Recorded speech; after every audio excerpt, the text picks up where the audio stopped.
Amén. El mensaje de este día titula El día del juicio está cerca. Vamos a continuar compartiendo el ciclo de mensajes que habíamos iniciado en Mateo capítulo 13. En este capítulo estamos examinando las diferentes parábolas de Jesús acerca del reino de Dios. ¿En qué consiste el reino de Dios? ¿Cómo es el reino de Dios? ¿Cómo tenemos que entender nosotros? ¿Cómo tenemos que prepararnos? ¿Cómo tenemos que participar de ese reino? Y en esta oportunidad, llegando al versículo 47, nos encontramos con otra parábola. Así dice la Escritura, Mateo 13, 47 al 50.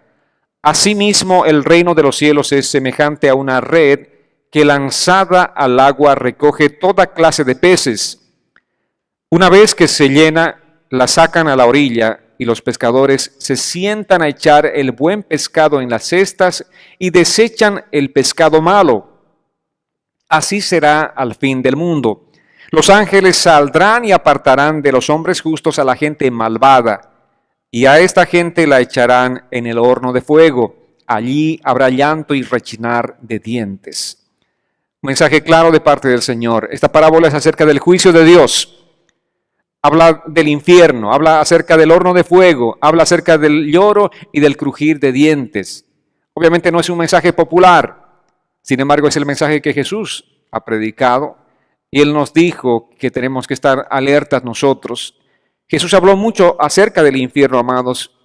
Habló acerca del infierno que es la morada final de los impíos, de aquella gente que rechaza a Cristo. Entre algunas aterradoras narraciones de Jesús, vamos a encontrarnos, por ejemplo, en aquella advertencia contra los líderes judíos, contra los fariseos, contra aquella gente que pregonaba ser cristiana, bueno, en nuestro contexto, pero que realmente no lo era. Pregonaba ser hija de Dios, sin embargo, no eran como ellos mismos creían ser. Y aquel día vino una advertencia terrible para los líderes judíos. Quiero que me acompañen, por favor, en Mateo 23, verso 33. Aquí la Escritura así dice, en esta advertencia de Jesús, en esta palabra bastante fuerte, por cierto. Jesús les decía a aquellos líderes judíos: serpientes, generación de víboras, ¿cómo escaparán de la condenación del infierno? Nos parece extraño oír estas palabras salir de la boca de Jesús, ¿verdad? Nos parece duro. Esta es una expresión bastante dura, difícil de asimilar para nosotros, porque a Jesús lo hemos asociado simplemente con el mensaje del amor. Jesús para nosotros es amor, sí, es amor precisamente porque Él nos ama, dice la palabra, nos advierte. Si nosotros como padres viésemos algún peligro inminente sobre la vida de nuestros hijos, obviamente vamos a usar una palabra bastante dura de advertencia. Y eso es lo que Jesús está expresando. Obviamente Él habló acerca del amor, pero también en esta oportunidad nos está advirtiendo acerca de algo tan serio como es el infierno. Jesús habló más acerca del infierno que acerca del amor. Si vemos nosotros en las Escrituras, si empezamos a comparar los versículos bíblicos, cuánto habla Jesús acerca del amor y cuánto acerca del infierno, Jesús habló mucho más acerca del infierno. Ahora, obviamente, si nosotros vamos a ser fieles siervos de Jesucristo, debemos seguir el patrón de predicación de Jesús. Amén. Todo lo que tenemos que hacer simplemente es seguir el patrón de Jesús. No tenemos que apartarnos de Él. Y Jesús habló mucho y advirtió mucho acerca del infierno. Sigamos este patrón de predicación.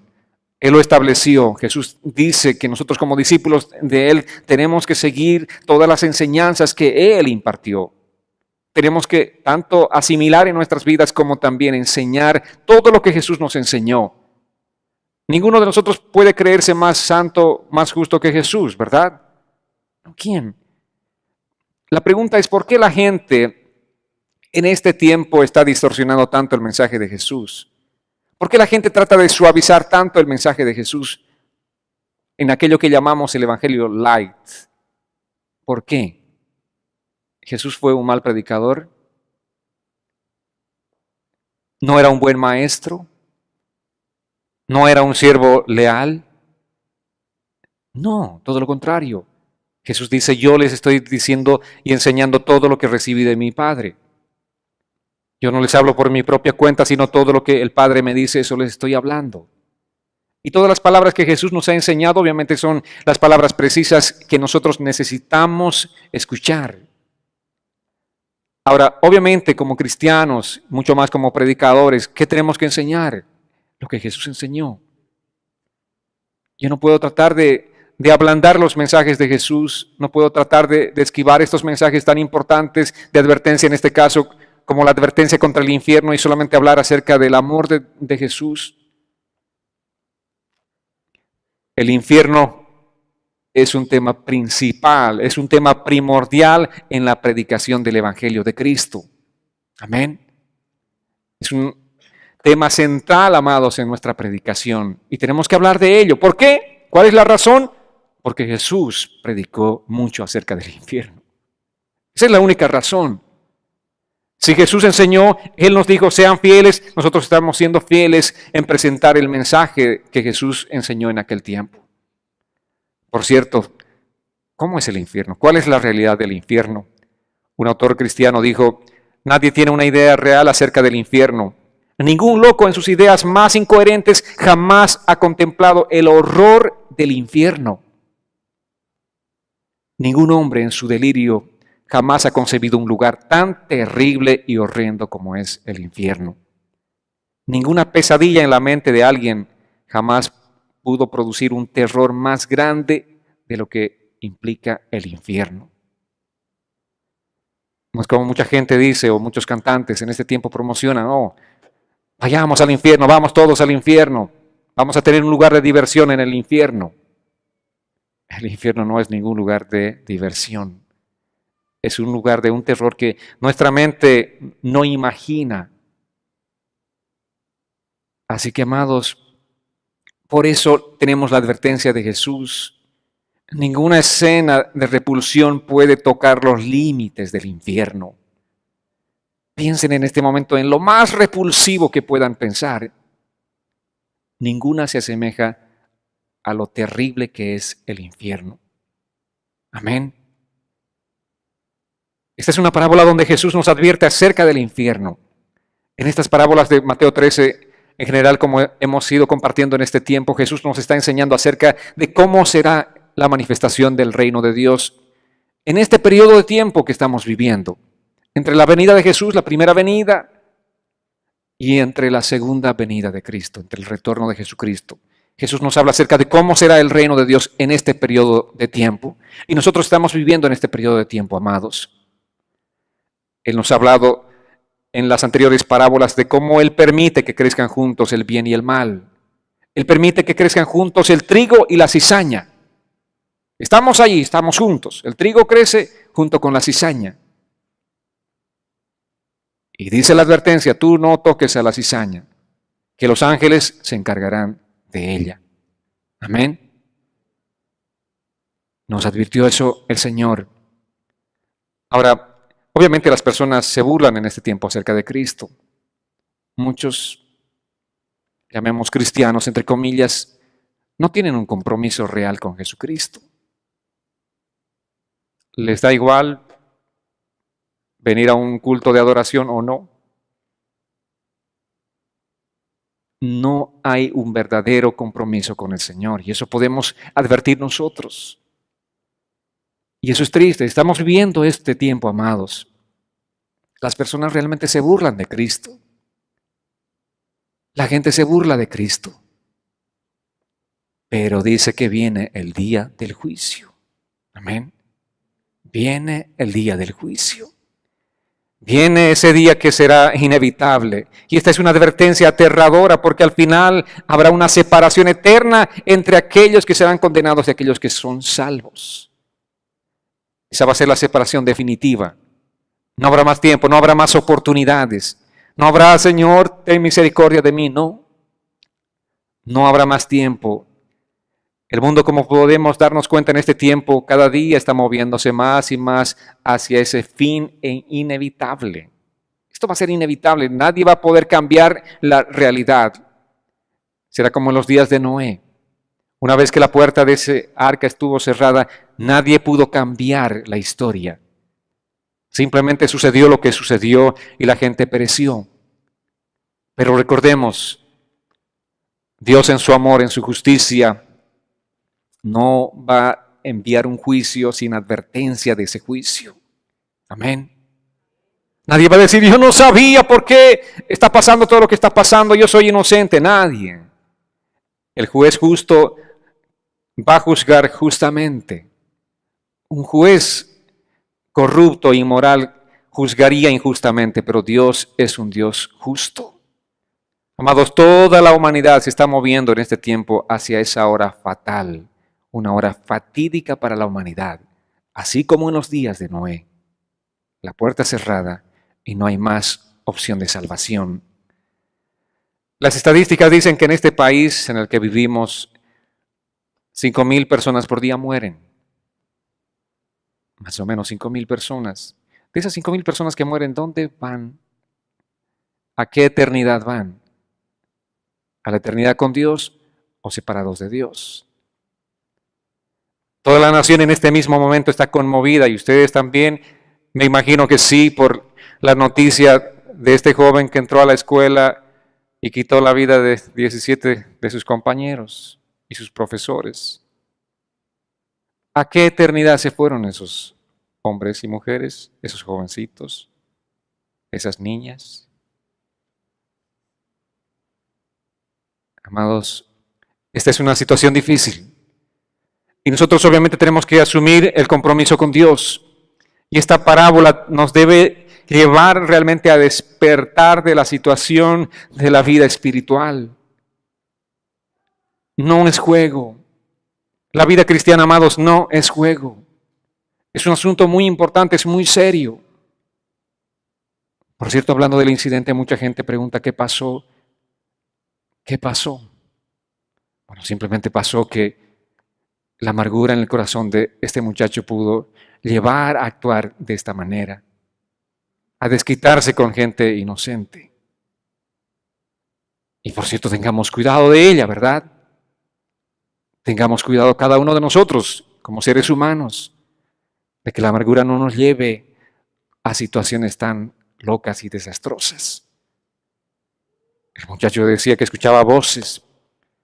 Y obviamente, cuando hay corazón en tu amargura, vas a empezar a escuchar voces. Y no son voces que vienen de parte de Dios, sino voces de parte de los demonios, que van a tratar simplemente, uno, de acabar tu vida, y dos, de afectar la vida de otras personas. Entonces, esta es la situación espiritual. Por eso nosotros tenemos que estar atentos, aún ustedes padres, con sus hijos, permanentemente hablándoles, sembrando la palabra, la semilla de la palabra de Dios en sus corazones, compartiendo con ellos, siendo más cercanos, siendo más amigos de ellos. En ese tiempo hay una brecha de separación cada vez más y más entre los padres e hijos. Ellos en su mundo y ustedes como padres o nosotros como padres en nuestro propio mundo. Y no sabemos qué es lo que hay en el interior de ellos. Y de pronto un día nos desayunamos con una noticia tan fatal como esta. Es cualquier joven. Puede ser tu hijo, puede ser el mío, es simplemente un joven más. Pero el tema central aquí, amados, es que el Evangelio del Señor tiene que afectar las vidas de las personas. Que nosotros estamos viviendo una realidad así de triste en este tiempo. Que la gente está muriendo. Y lo triste es que la mayoría de esas personas que mueren están yendo directamente al infierno. Yo sé que muchos jóvenes dirán, tenemos toda la vida por delante para disfrutar. Pero quién sabe que otro loco viene y te quita la vida. Y no hay una vida por delante para disfrutar. Es ahora tu compromiso, ahora, no mañana. Mañana puede ser tarde. Iglesia, es ahora que tú tienes que comprometerte con Cristo, no mañana. Es ahora que tienes que dedicar tu vida completamente a Cristo. Amén. Que tienes que preferir a Cristo por encima de cualquier cosa, por encima de cualquier circunstancia en este mundo. El verso 47 dice, asimismo el reino de los cielos es semejante a una red que lanzada al agua recoge toda clase de peces. Vayamos un poco al contexto escritural aquí. Y el contexto cultural también. La pesca en la época de Jesús era común. Obviamente los discípulos que están escuchando sabían de qué hablaba Jesús porque muchos de ellos eran pescadores. Eran gente diestra en lo que estaban haciendo. Era su estilo de vida. Entonces ellos obviamente entendían con claridad este mensaje de la parábola de Jesús acerca de la red. Había tres maneras de pescar en aquel tiempo. La primera era, como también conocemos en este tiempo, la cuerda y el anzuelo. Uno lanza el anzuelo y pesca uno a la vez, un pez a la vez. Esa era una de las formas de pescar. Mateo 17:27 nos habla acerca de esta forma. Dice, por ejemplo, así: sin embargo, para no ofenderlos, ve al lago, echa el anzuelo y toma el primer pez que saques. Al abrirle la boca, hallarás una moneda, tómala y dásela por ellos, por ti y por mí. Bueno, dáselos a ellos por ti y por mí, le decía Jesús. Está diciéndole a Pedro. La gente estaba murmurando de que Jesús no pagaba impuestos. El rey del universo, el rey y el dueño de todo. Bueno, ok, yo voy a dar ejemplo, así que Pedro, hace esto. Le encomendó esa misión y no solamente pagues por mí, sino también por ti. Parece que tus cuentas están un poco atrasadas. Y eso es lo que hizo Pedro. En ese estilo de pesca, simplemente tiró el anzuelo y pudo atrapar ese pez. Ahora, la segunda forma de pesca era también conocida, creo, en nuestro medio, la de aventar una red circular. La gente simplemente avienta unas redes circulares y pueden ya realizar una pesca masiva. La primera es uno a la vez, ¿no es cierto? Ahora, en este tipo de pesca de la segunda forma, tenemos un ejemplo en Mateo 4:18. Dice que mientras Jesús caminaba junto al lago de Galilea, vio a dos hermanos, Simón llamado Pedro y Andrés, que estaban echando la red al agua, pues eran pescadores. Ahora, esta red era grande, el perímetro externo del círculo tenía pesas y al ser jalada, pues simplemente se cerraba por la parte del medio y así es como ellos atrapaban los peces. Como les digo, todavía es, creo, familiar en este tiempo ese tipo de redes. Ahora, Mateo 13:47, cuando Jesús habla acerca de la parábola de la red, no usa la palabra anterior para cuando Pedro y su hermano están realizando la pesca. Y eso es lo interesante, por ejemplo, en la Biblia, el texto original, la palabra red tiene diferentes palabras. Para nosotros red es red, red pequeña, red grande o mediana. Entonces hay cierta confusión. Sin embargo, si vamos al texto original, allí sí ya no hay ningún tipo de confusiones y habla específicamente acerca de la red. Jesús en este caso, en Mateo 13:47, él usa el término griego sagene para referirse a esta red, que era una red de otro tipo. Esta red tenía otro tipo de característica. Era una red muy, pero muy grande y era una red única. Era tan grande que cubría un área de 800 metros. Pueden imaginarse una red cubriendo un área así. Ahora, obviamente esta red no podía ser lanzada por la mano del hombre, ¿verdad? ¿Quién puede lanzar 800 metros? Una red tan grande es imposible. Entonces, ¿cómo utilizaban esta red? ¿Cuál era la forma de pesca en este tiempo? Un extremo de esa gran red era sujetada en unos pilares en la costa. Y el otro extremo de la red iba siendo alado por los barcos. Inmediatamente se establecía esto, simplemente los barcos avanzaban y iban extendiendo la red, hasta obviamente alcanzar el perímetro correspondiente de esos 800 metros. Una vez que llegaban a ese perímetro, empezaban ellos a moverse en forma circular. Y entre tanto se movía lentamente ese barco, todo tipo de criaturas estaba siendo atrapada en esa red. Indiscriminadamente todo tipo de criaturas marinas. El movimiento del barco, como les decía, era bastante lento. Y lo que Jesús nos enseña obviamente con esta parábola son dos cosas. Uno, el tamaño de la red. ¿Cómo es? Es grande, es muy grande. Amén. Eso es lo que Jesús nos está enseñando. Es lo primero que Jesús enfatiza aquí, el tamaño de la red. Ahora, lo que estamos viendo nosotros en este mundo es precisamente estas características, ¿verdad? Vemos al mundo como esa gran red todo tipo de hombres, creyentes, no creyentes, y entre los creyentes supuestamente, como dice también la parábola del trigo y la cizaña, o sea, hemos hablado que esta parábola habla acerca del mundo entero, la gente que vive en este mundo. Y nosotros obviamente en ese contexto del trigo y la cizaña, el trigo son los creyentes en Cristo, aquellos creyentes fieles y devotos al Señor, esos son el trigo, y la cizaña son obviamente todos los que no son creyentes. Y el trigo y la cizaña crecen juntos. Amén.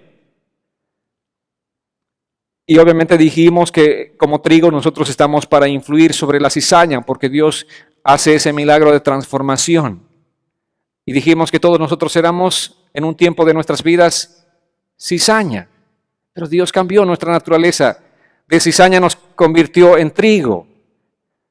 Pero también enfatizamos de que algo pasó, ¿no es cierto?, en este proceso. Alguien nos compartió el mensaje del Evangelio de Jesucristo. Ahora, volviendo al tema de esta red, como hablábamos, el tamaño era inmenso de esta red para simplemente meter todo en la red. Y esta red, obviamente, no solamente atrapaba peces vivos, también algunos muertos. Y entre las algas marinas, atrapaba de todo. Era una red que atrapaba simplemente todo. Ahora dice el verso 47, más bien 48, vayamos uno más arriba, dice, una vez que se llena, la sacaron a la orilla y los pescadores se sientan a echar el buen pescado en cestas y desechan el pescado malo.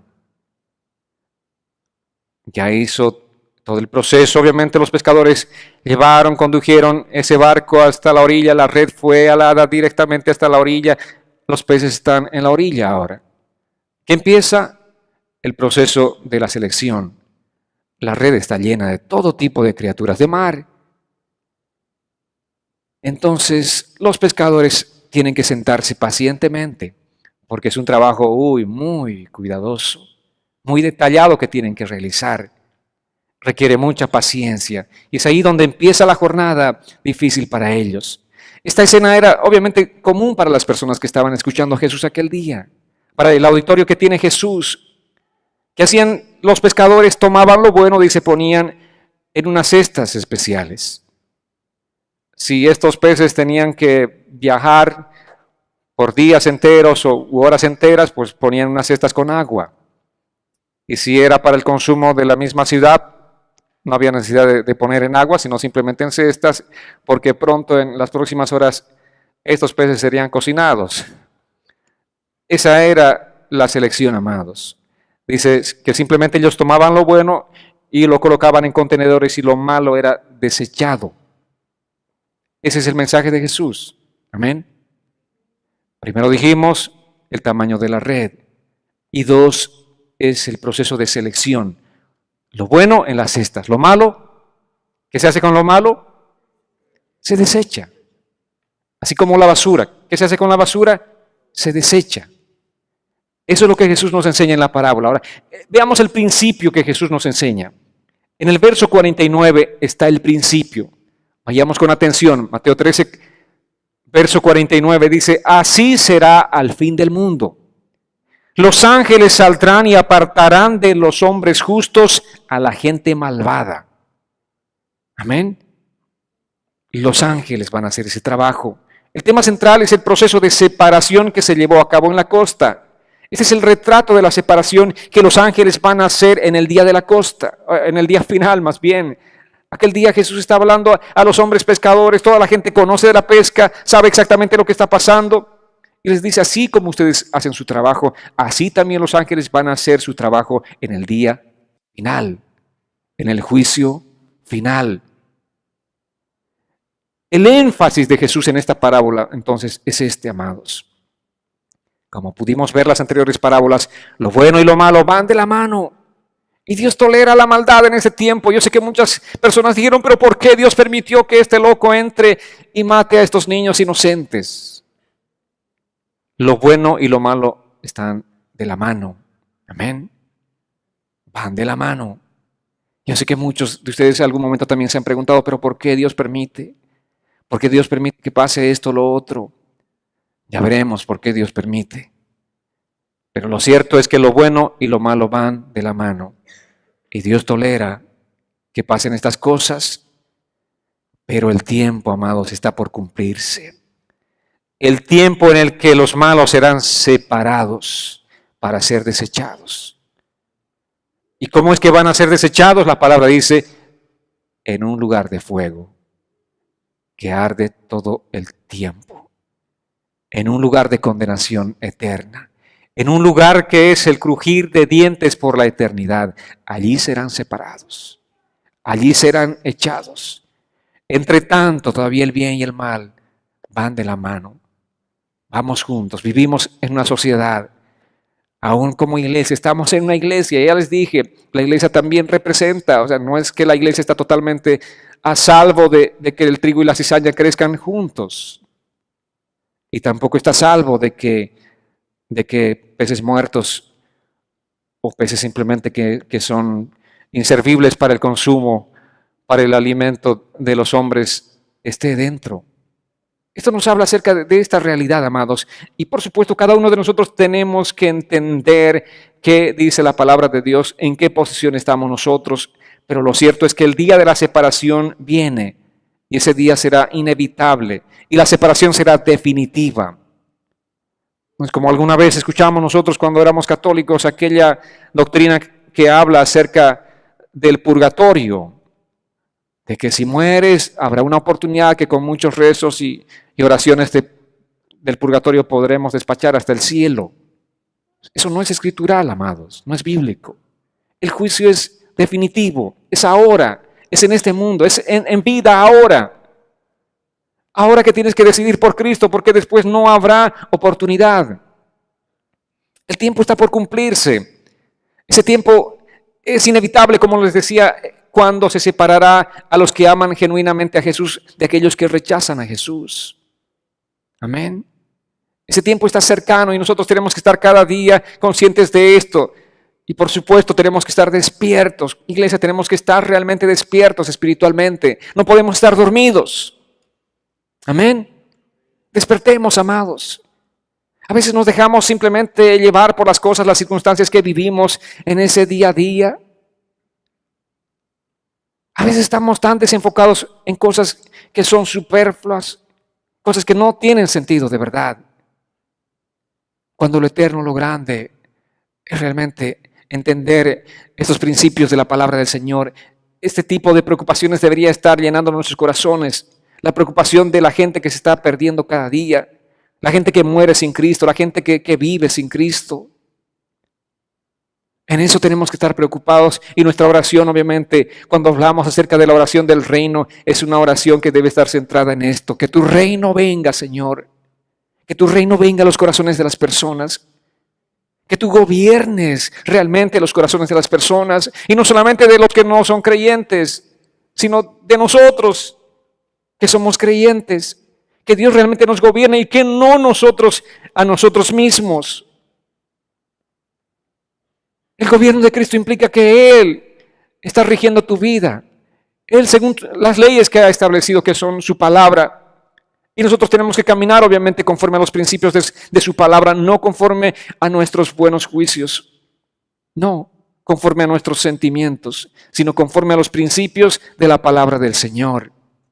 Amén, eso implica que el reino, Señor, que tu reino venga, que tú me gobiernes. ¿Qué es lo que tengo que hacer en esta determinada situación? ¿Qué es lo que tengo que hacer en esta determinada circunstancia? ¿Cómo tengo que moverme? ¿Qué tengo que hacer? ¿Cómo tengo que actuar? No conforme a mis sentimientos. Porque mis sentimientos son traicioneros.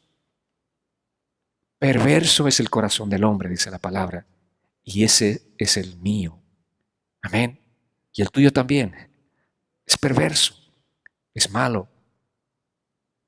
Pero tenemos que permitirle a Jesús que gobierne nuestras vidas. Y todo gobierno es a partir de las leyes. Este país tiene leyes. A partir de las leyes se gobiernan, ¿verdad? Y también el reino de Dios tiene leyes. Y las leyes del reino de Dios están establecidas para nosotros a partir de la palabra de Dios, la ley de Dios. Entonces, lo que dice esa ley es lo que tengo que vivir, y si estoy viviendo lo que dice esa ley de Dios, entonces Cristo me está gobernando. Si no me conduzco conforme a esa ley, yo me gobierno a mí mismo. Yo puedo decirle, te amo, Señor, tú eres mi vida, te voy a entregar todo, pero si no estoy permitiendo que la palabra guíe mi vida, yo me estoy gobernando a mí mismo. Y me estoy engañando también a mí mismo, pretendiendo que Dios me gobierna cuando en realidad yo me gobierno a mí mismo. Cuando hacemos las cosas a nuestra manera, cuando guiamos nuestra familia a nuestra manera, cuando guiamos la iglesia a nuestra manera, nos estamos gobernando a nosotros mismos. Cuando suplimos las cosas, esto está como que muy fuerte, este mensaje de Jesús está un poco fuerte, así que solamente tomo la parte suave del mensaje de Jesús. Estamos gobernando la iglesia a nuestra manera y no a la manera de Cristo. Entonces, tenemos que hablar acerca del reino de Dios. Lo cierto es que la separación viene. El día de la separación será un día inevitable y definitivo. Poco a poco, silenciosamente. Así como aquel barco se movía silenciosamente y paciente, pausadamente. Y obviamente muchos peces hacían fiesta. Pensaban que eran libres. Sin embargo, estaban atrapados ya por la red. Así vive la gente en este tiempo, piensa que es libre para hacer las cosas que ellos quieran hacer. Pero ya están atrapados en la red. Y esa separación se acerca y será definitiva. Entonces el principio es que la red mete todo tipo de peces. Atrapa todo lo que está a su paso. Una vez más el verso 47 dice, así mismo es el reino de los cielos. Es semejante a una red que lanza al agua, recoge toda clase de peces. O lanzada al agua, recoge toda clase de peces. Esta red se mueve silenciosamente a lo largo del mar de la vida, amados. La vida que estamos viviendo en este tiempo es comparada con ese mar. Amén. La red ya ha sido lanzada. ¿Quién lanzó la red? ¿Los discípulos? ¿La iglesia? No, Cristo lanzó la red. Él lanzó la red. Dios lanzó la red. Y todos están siendo llevados a esa eternidad. Amén. A esa costa de la eternidad. Pero como les decía, el movimiento de esa red era tan lento que los peces no se imaginaban que estaban siendo jalados hasta esa costa. Así le pasa a la gente en este tiempo. Piensan que tienen todo el control de sus vidas, que pueden hacer lo que bien les plazca, lo que les parezca, pero no saben que están siendo jalados directamente hacia la costa de la eternidad, hacia ese momento definitivo. Eso estamos viviendo, amados. Y cuando despierte la gente, recién se darán cuenta, pero ya será tarde. Así como en los días de Noé, dice Noé, Noé, ábrenos la puerta, con desesperación, con lloro, con gemir. Y ya no habrá tiempo, no habrá oportunidad, será simplemente tarde. Amados, así será aquel día del juicio. Y están todos, están metidos en este proceso de la separación. Y en esa red estamos nosotros también, por supuesto, porque vivimos en este mundo, el mundo es la red. Pero ¿qué dice la palabra? Que los peces serán puestos en una cesta y lo malo será desechado. Amén. Qué glorioso, ¿verdad? ¿Cuántos están contentos este día de que realmente aman a Jesús, están comprometidos con Jesús y que Él viene y que ese día definitivo que llega del juicio de Dios será un día de separación? Este es el principio que Jesús enseña en esta parábola. El mismo que también les decía que mencionó en la parábola del trigo y la cizaña. Vayamos, por cierto, a Mateo 13, 41 y 42. Jesús ya advirtió acerca de esto. Dijo, el Hijo del Hombre enviará a sus ángeles y ellos recogerán de su reino a todos los que sirven de tropiezo y a los que hacen lo malo. Y los echarán en el horno de fuego. Allí habrá lloro y rechinar de dientes. Amados, esto es serio. ¿Cuántas veces les he advertido? No seamos piedra de tropiezo para nadie. Para nadie. Amén. Examinemos nuestro corazón. Tengamos la disposición. Obviamente, hablamos Somos humanos. Y yo sé que en este mundo usted ha ofendido a alguien, le garantizo. Y yo también. Todos. Y les garantizo que también todos hemos sido ofendidos por alguien. ¿Por qué? Somos humanos. ¿Qué es lo que tenemos que hacer? Obviamente, lo que tenemos que hacer es saber perdonar y saber pedir perdón. Amén. Dos cosas importantes que nos van a guardar y proteger a nosotros de todo lo malo. Dos cosas simples pero profundas al mismo tiempo que van a guardar nuestro corazón de no constituirnos en piedra de tropiezo y ser desechados por el Señor.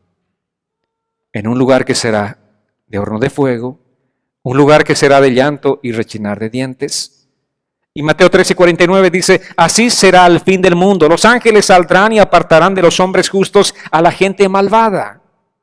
¿Qué significa la gente malvada? Uno piensa, esos sanguinarios, esos, qué sé yo, depredadores sexuales. Uno piensa en esa gente malvada. Sí, es parte de la maldad. Pero ¿saben cuál es la maldad más grande? El no considerar el perdón de Dios. El perdón de Dios es gratis, ¿verdad? Él te dice, tú solamente tienes que arrepentirte. Pero cuando una persona no recibe el perdón de Dios ni la otorga, es una persona malvada. ¿Cuántos han orado el Padre Nuestro? Perdónanos como nosotros también perdonamos. ¿Saben cuál es la maldad más grande? No seguir ese principio, ese patrón de oración. No pedir perdón ni perdonar. Eso es terrible, esa es la maldad más grande. De pronto aquel asesino de serie un día va a estar en el cielo. ¿Por qué? Porque pidió perdón a Dios. Pero muchos de nuestros hermanitos que no otorgan y no piden, no estarán. Y uno dice, ¿qué pasó? Pasó simplemente lo que dice el principio. Amados, por eso les digo, esta es la maldad más grande. Por eso Jesús también en otra parábola nos habló acerca del siervo infiel. ¿Cuánto te he perdonado yo? Toda tu deuda que era tan grande que ni en toda tu vida, ni empeñando a tus nietos, tus tataranietos, ¿no es cierto?, no hubieses podido pagar esta deuda. Yo te perdoné y tú estás queriendo ahorcar a tu consiervo porque te debe $100. Para decir, una deuda tan grande se te ha perdonado y tú no eres capaz de perdonar a tu ofensor. Entonces, la palabra nos habla acerca de esto, amados. Esta es la maldad más grande. No hay otra maldad más grande, sino esta. Y los ángeles son los que van a separar. Los ángeles que vienen con el Señor van a actuar ese día del juicio. Ahora, obviamente, Dios tolera todo. ¿Por qué pasan estas cosas? Muchos se preguntan, ¿por qué pasan estas cosas? Aún muchas cosas en la iglesia, ¿por qué pasan? Dios tolera. Pero el día del juicio viene, donde los ángeles harán la separación definitiva. Ese día, amado, está cerca. Juan 5, 28 y 29 dice, no se asombren de esto, vendrá el tiempo cuando todos los que están en los sepulcros oirán su voz y los que hicieron lo bueno saldrán a resurrección de vida, pero los que hicieron lo malo a resurrección de condenación. Amén. ¿Qué es hacer lo malo? ¿Qué es lo malo para nosotros como creyentes? No hacer el bien que sabemos hacer. Eso es lo malo. Está cerca, amados, la resurrección de todos los hombres.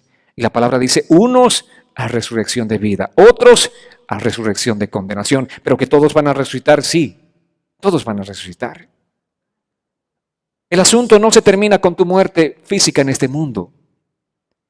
Como la gente dice, ok, ya, muertos una vez, ya no hay nada. No. Viene el día de la resurrección. Los muertos para condenación y los vivos para la vida eterna con Cristo. Esta parábola entonces refuerza la parábola del trigo y la cizaña, porque simplemente el Señor tiene un corazón compasivo. Él está añadiendo la advertencia. Ya el trigo y la cizaña, esa parábola, Jesús nos advirtió, nos trajo una advertencia fuerte.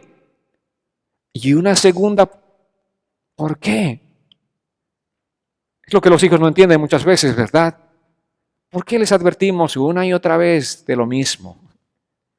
Porque el mensaje es serio y el peligro es inminente para ellos. Así que, ¿qué hacemos? Reforzar, ya te dije una vez, va a la segunda y vendrá una tercera advertencia todavía. Y eso es lo que Jesús está haciendo. Su corazón compasivo simplemente hace que el mundo sea advertido antes de que sea tarde. Jesús advirtió acerca del infierno muchas veces, amados. ¿Saben por qué? Porque le preocupa a la gente. ¿Qué dice la palabra? Jesús no quiere que nadie se pierda. ¿Por qué recibimos mensajes de advertencia nosotros en la iglesia? Porque Jesús no quiere que nos perdamos, ¿verdad? Porque nos ama. Mateo capítulo 9, versos 36 al 38 dice: al ver a las multitudes, Jesús tuvo compasión de ellas, porque estaban desamparadas y dispersas como ovejas que no tienen pastor. Entonces dijo a sus discípulos: ciertamente es mucha la mies, pero son pocos los segadores. Por tanto, pidan al Señor de la mies que envíe. ¿Qué es lo que el Señor tiene que enviar? Que segadores a cosechar la mies. Eso es lo que tenemos que hacer, amados. ¿Qué está pidiendo el Señor? La mies es mucha. Tanta gente está perdida, tanta gente vive cada día y cuando termina su vida simplemente para irse a una eternidad sin Cristo. Tanta gente yéndose al infierno y nosotros, ¿en qué estamos? ¿En qué vivimos nosotros? En nuestros problemas matrimoniales, familiares, en nuestros problemas relacionales. Estamos viviendo enfocados en eso cuando la gente se está perdiendo, cuando la gente está yéndose al infierno. Entonces, eso no es importante, esta advertencia de Jesús. Amados, tenemos que despertar realmente como iglesia. Como cristianos tenemos que despertar, tenemos que despojarnos de nuestro orgullo, de nuestro egoísmo, que estamos centrados en nuestra pequeñez y tenemos que ver más allá. Tenemos que ver a la gente que se está perdiendo. Tenemos que ver a la multitud de gente que se está yendo al infierno. Ezequiel 18:23 dice: ¿acaso me es placentero que el malvado muera? Dios se pregunta: ¿me es placentero a mí? Yo me regocijo en que el malvado muera. Más bien dice: quiero que sea parte de su maldad y que viva. Es el corazón de Dios. No quiere que nadie perezca, sino que tengan vida eterna. Y eso es lo que nos dice 2 Pedro 3:9. El Señor no se tarda para cumplir su promesa como algunos piensan, sino que nos tiene paciencia y no quiere que ninguno se pierda, sino que todos se vuelvan a Él. Dios tiene paciencia. Ya les decía, ¿cuántos de ustedes dijeron: ¿por qué Dios permite esto? ¿Por qué Dios permite? Porque Dios tiene paciencia y no quiere que nadie se pierda. Tiene paciencia aún con este joven que mató a sus compañeros y no quiere que se pierda. Tiene simplemente compasión el Señor. Y tiene compasión de nosotros. Porque si en este momento el Señor nos sorprende, así como estamos en la condición espiritual que estamos viviendo, ¿cuál va a ser nuestra realidad, amados? ¿Cómo estamos realmente? Si nos hacemos un diagnóstico a la luz de la palabra del Señor, ¿cómo estamos? ¿Estamos siendo esa iglesia que tiene la vestidura blanca y resplandeciente, lista, preparada para el día de su boda? ¿Está así nuestro corazón? Podemos decir que mi corazón está así de preparado, puro, delante del Señor. ¿O estamos llenos de mucha carroña, de mucha suciedad? Amados, el reino de los cielos es como una red. Esa red se mueve a lo largo del mundo, inevitable para aquellos que no quieren ver. Aquella red grande se está moviendo lentamente y los peces ya están atrapados. Aunque todavía pueden moverse, pueden nadar, pueden ir de aquí para allá, pero están atrapados por la red. Ahora disfrutan de su libertad. Ahora maldicen el nombre de Dios. Empuñan su puño simplemente para maldecir a Dios.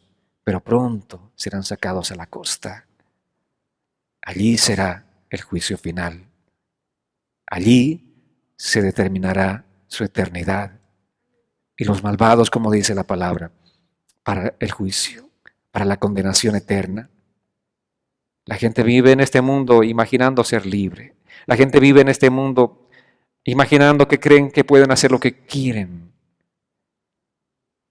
satisfaciendo sus propios deseos, satisfaciendo su propio egoísmo, viviendo solamente para ellos mismos. Y lo triste, amados, aún como iglesia de Cristo, no solamente lo digo por ustedes, pero por toda la gente que va a escuchar el mensaje, la iglesia de Cristo está viviendo para satisfacerse a sí misma y no para vivir conforme a los propósitos de Dios. El corazón de la iglesia no está sintonizada con el corazón compasivo de Dios. Dios dice, ¿acaso quiero yo que el malvado perezca? Y nosotros vivimos como si fuera así. Es más, oramos, Señor, que tu juicio caiga sobre esta gente malvada, maldita, esta, la otra. Estamos orando por eso. ¿Dónde está el corazón compasivo? Señor, si tu corazón no quiere que nadie se pierda, yo me alineo, Señor, con ese corazón tuyo. Oro, Señor, intercedo por aquellas personas que están viviendo esa situación de vida que están viviendo ahora mismo. Pero no permitas que nadie perezca, Señor. No permitas, Señor. Toca el corazón de esa persona. Tenemos que orar, tenemos que interceder. Eso es lo que significa la oración del Padre nuestro cuando hablamos, venga tu reino. Y Mateo 13, más bien, Mateo 13 nos habla acerca del reino de Dios en toda la extensión. Ya estamos en el verso 48. Estuvimos hablando bastante acerca del reino de Dios. Y tenemos que estar enfocados en el reino de Dios y no en nosotros mismos. Amén, amados.